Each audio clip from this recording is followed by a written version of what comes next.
প্ৰাকৃতিক দুৰ্যোগ আহে, বাঘ আৰু ছাগলী একেলগে থাকে, কিন্তু ইজনে সিজনক আক্ৰমণ নকৰে। গতিকে মই ভাবোঁ যে আমাৰ জন্তুৰ পৰা আমি বহু ক্ষেত্ৰত শিকিব লাগে। আৰু সেই আহি যোৱাকালি ধুবুৰী জিলাৰ বিশেষকৈ ধুবুৰী পাৰ্লিয়ামেণ্টাৰী কনষ্টিটুৱেঞ্চিৰ বিভিন্ন বানপীড়িত ৰাইজৰ খবৰ ল'বলৈ আহিছিলোঁ। যোৱাকালি আপোনালোকে নিশ্চয়কৈ ছ'চিয়েল মিডিয়াত দেখিছে যে উৰেটো দিন আমি বিলাচীপাৰা চাব ডিভিজনৰ বিভিন্ন ঠাইত প্লাবিত হৈছে।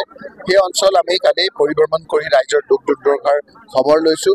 আমি বিভিন্ন অফিচাৰসকলৰ লগত কথা পাতিছোঁ। তাৰপিছতে ধুবুৰী বিধানসভা সমষ্টিৰ অন্তৰ্গত বিভিন্ন ঠাই আমি পৰিভ্ৰমণ কৰিছোঁ। তাৰপিছতে আপোনাৰ ধুবুৰী ফুলবাৰী ব্ৰিজৰ তলৰ মানুহখিনিৰ অসুবিধা, সেই মানুহখিনিৰ লগত কথা পাতি তাৰ বিষয়াসকলৰ লগত কথা পাতি মানুহখিনিৰ সেই অসুবিধাবিলাক দূৰ কৰাৰ কাৰণে চেষ্টা কৰিছোঁ। ৰাতি আপোনাৰ কোচ ৰাজবংশী লোকসকল থকা আমাৰ গোলোকগঞ্জ সমষ্টিৰ বিভিন্ন অঞ্চল আমাৰ গৰাখহনীয়া হৈছে। সেই অঞ্চলবিলাক ৰাতি 10টালৈকে আমি পৰিভ্ৰমণ কৰি ৰাইজৰ লগত কথা পাতি ৰাতিপুৱা আজি 7টা বজাতে আমাৰ বিধায়ক জ্যেষ্ঠ কংগ্ৰেছৰ নেতা আমাৰ ৱাজেদ আলী চৌধুৰী আৰু আমাৰ কংগ্ৰেছৰ লোকসকলক লগত লৈ মই এতিয়া ফকীৰগঞ্জলৈ আহিলোঁ। আৰু ফকীৰগঞ্জৰ আপুনি ইয়াত দেখিছে যে আমাৰ হামিদাবাদ হায়াৰ ছেকেণ্ডেৰী মডেল স্কুলত আমাৰ ইয়াত কেম্প হৈছে। ইয়াত আমাৰ ভাচানী কলেজতো আপোনাৰ কেম্প হৈছে আৰু ইয়াত গৰাখহনীয়া হৈছে। সেই অঞ্চলবিলাক পৰিভ্ৰমণ কৰিলোঁ আৰু ইয়াত থকা যিসকল লোক আছে, ইয়াততো আমাৰ এতিয়া কেম্পত লোক আছে মাত্ৰ কিছু পৰিয়াল। বেছিভাগ মানুহে ইয়াত ফাইট কৰি জীৱনত নিজৰ ঘৰতে আছে। আপোনাৰ এতিয়া য'ত পানী হৈছে আপোনালোকে ইয়াত মই ক'লে আপোনালোকৰ ইয়াত ছ'চিয়েল মিডিয়াত উঠিলে গুৱাহাটীত বহি দিল্লীত দেখি ইয়াৰ মানুহৰ দুখ দুৰ্দশা কল্পনা কৰিব নোৱাৰে। ইয়াত কেনেকৈ মানুহ থাকে জীৱনৰ লগত ফাইট কৰি, সেই কথাবিলাক দিল্লীত বহি বা গুৱাহাটীত বহি কল্পনা কৰিব নোৱাৰে। জীৱনৰ লগত ফাইট কৰি এই মানুহবিলাকে জীয়াই আছে।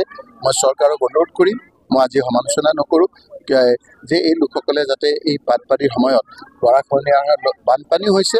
ইফালে মই বানপানী চাবলৈ আহিছোঁ, মানুহে মোক টানাটানি কৰিছে যে বানপানীটো বানপানী, গৰাখহনীয়া চাবলৈ আহক। আমাৰ ইয়াত মাটি বাৰী চব গুচি গৈছে। এই অঞ্চলৰ ৰাইজৰ যিবিলাক অসুবিধাবিলাক দূৰ কৰিবৰ কাৰণে মই ৰাজ্য চৰকাৰ, কেন্দ্ৰীয় চৰকাৰক অনুৰোধ কৰিছোঁ আৰু উপযুক্ত মঞ্চত উপযুক্ত প্লেটফৰ্মত মই এই কথাখিনি উপস্থাপন কৰিম। আজি মই চৰকাৰক ইমিডিয়েটলি কৈছোঁ যে এই সময়খিনিত যেতিয়া প্ৰাকৃতিক দুৰ্যোগ আহে, বাঘ আৰু ছাগলী একেলগে থাকে, কিন্তু ইজনে সিজনক আক্ৰমণ নকৰে। গতিকে মই ভাবোঁ যে আমাৰ জন্তুৰ পৰা আমি বহু ক্ষেত্ৰত শিকিব লাগে।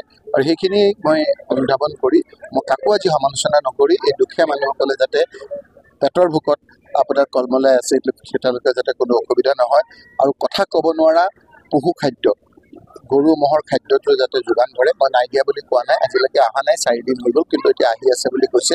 গতিকে মই এতিয়াও সমালোচনা কৰা নাই, আহিলেই হ'ল, মানুহখিনিক যাতে কোনো অসুবিধা নহয় তাৰ কাৰণে মই চৰকাৰ, ৰাজ্য আৰু কেন্দ্ৰৰ পৰা যদি কিবা দিবলগীয়া আছে সকলোকে অনুৰোধ কৰিছোঁ।